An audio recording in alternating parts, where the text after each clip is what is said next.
Nick Nilsson, the Mad Scientist of Muscle, and what I've got for you today is a great push-up variation. Now, it's done exactly like a regular push-up in positioning-wise. The only difference with this one here is you're actually going to use two dumbbells standing up on end. Now, ideally you're going to want to use hex dumbbells because these are going to have flat faces because you're going to be pressing them together, and with the flat faces they're not going to move. What you're going to do is, instead of setting your hands on top, you're actually going to set your hands on the sides.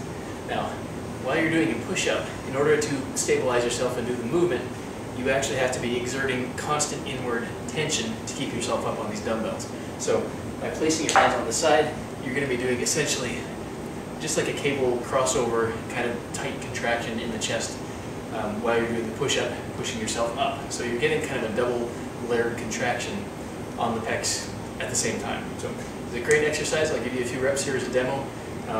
This is a more advanced one. You can also do this if you're not strong enough to do this with your legs straight. You can also do this from your knees. You can also do this if you're stronger with your feet elevated as well. So lots of different options here.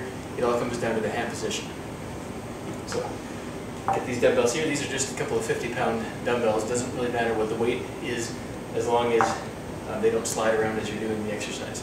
So get your hands. Now you're going to want to have kind of part of your hand on like the meat of your thumb just on the side edge of that. You're not going to be just holding your hands up on the sides. So there is going to be some downward tension here in addition to the sideways tension. If you just try and do it on the sides, your hands are going to slide off and you're going to knock your teeth out. So definitely don't do that. Insert liability waiver right here. Don't be an idiot and slide your hands down the side and knock your teeth out. So here's what it looks like.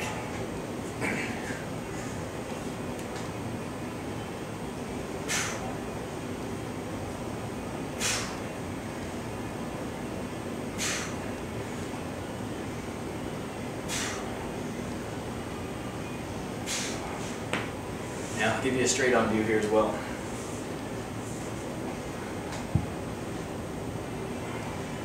You can see the dumbbells are pressed right up against each other. One of those blacks is kind of hard to see, but set your hands so the meat of your thumb is right on the top here. Grip your hands around the bell part, and then elbows in. Now you don't want to flare your elbows too much out. You do want to keep them slightly angled back. If you flare them out too much, you're going to put a lot of stress on the shoulder joints. So keep them, I generally like to recommend about 45 degrees kind of backwards, and really just focus on exerting that inwards tension as you're doing the movement.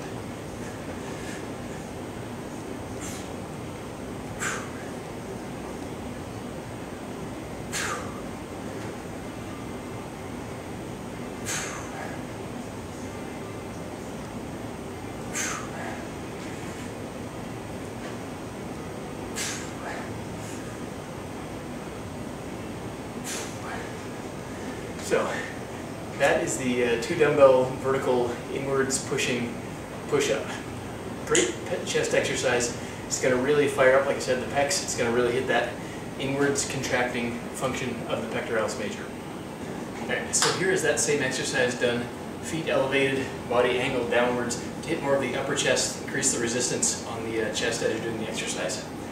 The exact same movement pattern. You want to have the dumbbells pressed together, meat of your thumbs on the sides, hands gripped around the bells. Sit your foot on a bench. Actually, a bench is probably going to be a bit too low if you're strong enough. I like to use the bar on the rack because you can adjust the height very easily. Press the dumbbells together, and then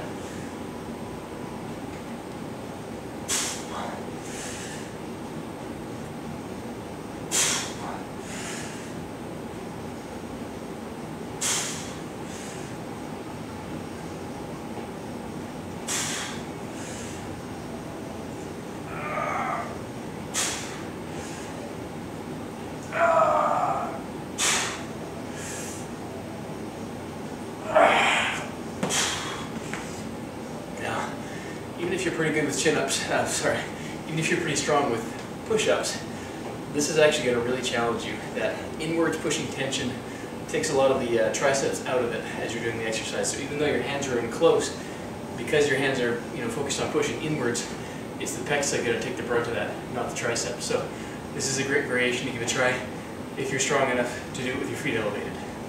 Now, I also wanted to add, just on a side note here before I totally sign off, is you can technically do this one on one dumbbell, as well. It doesn't necessarily have to be two.